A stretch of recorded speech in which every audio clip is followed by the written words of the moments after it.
The snap is brass with a nice back finish I showed you, but are you team snap or team no snap?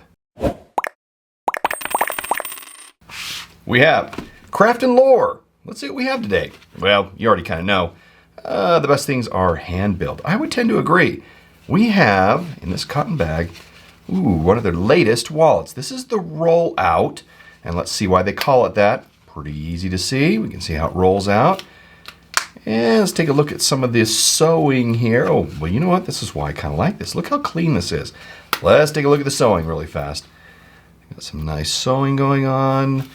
Very much in the same hole size as well as a type of sewing you see with Craft and Lore products.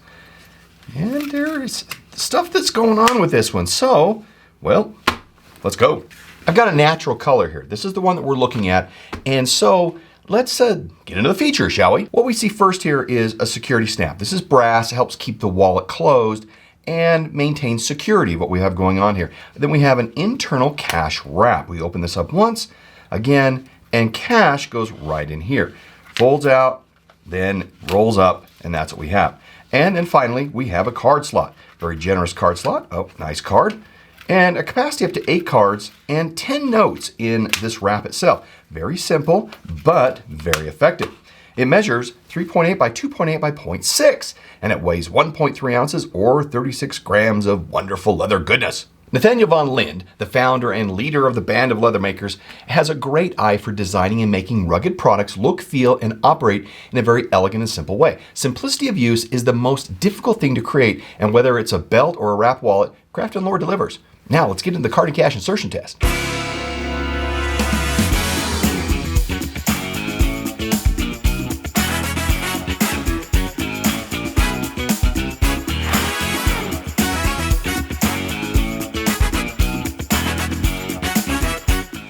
We got 6 cards and 8 notes in there. The company says it can hold up to 8 cards and 10 notes comfortably. And we can see how that works here. And we did the yen. This is tall enough by way of the wallet that it can handle all currencies, not a problem. This is designed and made in the United States. Northern Idaho to be specific. Beautiful area, Coeur d'Alene, love that. It's made from a full grain veg tan leather, which also includes Horween variations that are there. So you know what, I'm not gonna pass this up, so. Oh yeah.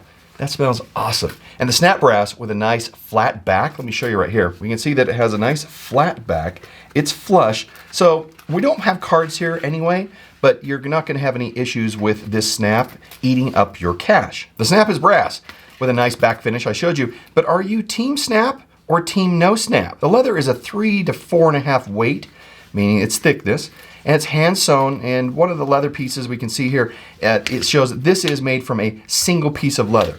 It wraps around and then it wraps up. Actually just wraps around. There's nothing that wraps up. So one piece of leather that we can see here. Now the edges look to be dyed. But there is this, what looks like overburn right in here. So I'm not sure whether this is a burnt edge or this is a dyed edge. I'm not quite sure. And we also have the laser cut Craft and Lore logo right here. I really like how clean this design is. I think I've mentioned that before. I'll mention it again. As of this recording, it's priced for $59.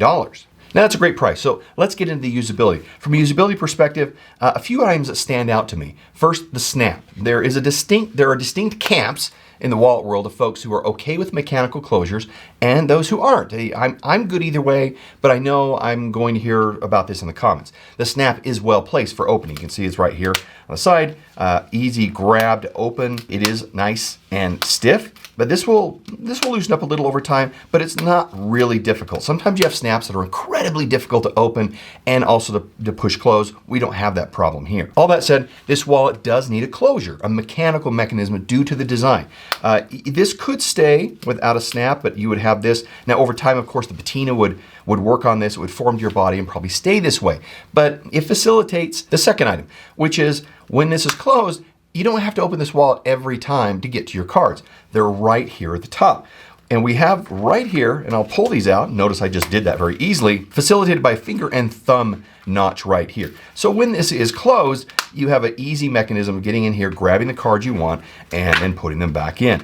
Now, I took the cash out of this, but you can see that, of course, this wallet is still fresh, meaning it hasn't been broken in yet. And so with that being the case, cards aren't going to fall out. All leather has the same problem. If you put too much in it, it stretches out, and then you will find that if you go to fewer cards or cash, then of course it'll be a little looser. So that's really the thing to be concerned about. Now the size is very attractive, very much the same size as their port wallet, easily placed in your front or your rear pocket, not a real problem. This is a great addition to the simple and elegant designs we see from Craft & Lore, and one that meets the needs of cash hounds that are out there, because we know they're out there. Cash is more important than cards, but we all need a little of both. Now on to the final score. For quality of 5, easily met, not a big deal. Price of 4. For most wallets like this these days, they far exceed $59. I think this is a great price. Features of 3, does what it should. Usability 3, not a problem. Perception of 5, Craft & Lore always creates very compelling products. And if you think they're overly simplistic, it's because that took a lot of design and thinking.